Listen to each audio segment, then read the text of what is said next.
আসসালামু আলাইকুম এভরিওয়াস, কি অবস্থা সবার? আশা করি সবাই ভালো আছেন। আপনাকে দোয়া ভালোবাসা, আমি অনেক অনেক ভালো আছি।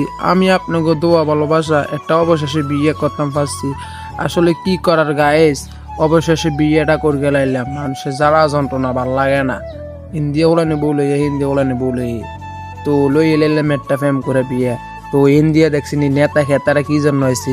আসলে গাইস মায়ের হইলো বয়স কম, তো এই জন্য নেতা খেতারা আইসে যেন ঝামেলা না হওয়া। আসলে গাইস কইলিকে আমি বিয়েটা করে গেলাই। আসলে আপনাদের সাথে আমি মজা করছি।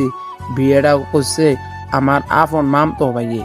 তো দেন বিয়েটি হরাইয়া শাঁ করে গাইলে মিষ্টি বাবুরে আইয়ে দেখলাম হ্যাঁ তার আঙ্গুর হালাইতে খানা শুরু দিলে। তো আর কি করা, দুলের সাথে বই রইলাম, না হাইলাম খানা, না হাইলাম একটা আত্মীয় সম্মান। তো এই আর এই পরিস্থিতি।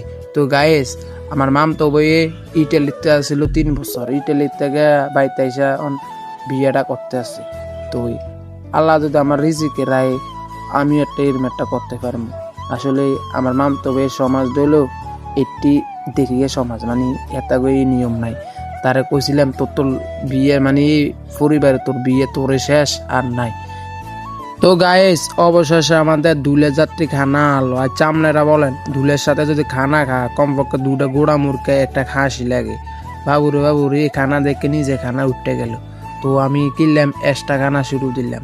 আসলে আমার আপন মাম তো ভাই কিছু করলাম না, নিজে হয়ে গেলাম। তো ওই দেন আর আপন মাম তো ভাই তো বিয়ে জানেন তো বাইরে 7 দিয়ে রাত দোয়াই দেয়। ট্রেনিং গেছে 1500, জানেন তো এত মন বড়, ইটালির থেকে আইসি এই রাষ্ট্র তো টিয়া কামাইছে ঘরফুর, ওনকার টিয়া উড়িতে গাত লাগে না। তো আর কি করার, দেন আমি নিজে না খাই ঘুরে শুট ভিডিও লন শুরু দিলাম। আসলে গাইস খানা টানা খাইয়া দেন কত বইতাম লইছিলাম বাবুর যে ঠাডা আমগার রোজ পরে গেছি 11টা জায়গা। তো গাইস ভিডিওটা হইলো গতকালকের ভিডিও, আমি সমর কারণে ছাড়তাম পারি না। আসলে এতের বাসার ঘর এরা সাজাইতে টাইম গেছে। তো আপনার কাছে ভিডিওটা কেমন লাগছে, আশা করি ভিডিওটা আপনার কাছে ভালো লাগবে। সবাই বেশি ভিডিওটা শেয়ার করবেন। আর ভিডিওটা হলো আজকে এরকম একটা ভিডিও ছোটো মোটো, নেক্সট টাইম আরও ভালো ভিডিও পাইবেন। সবাই ভালো থাকবেন। আল্লাহ হাফেজ।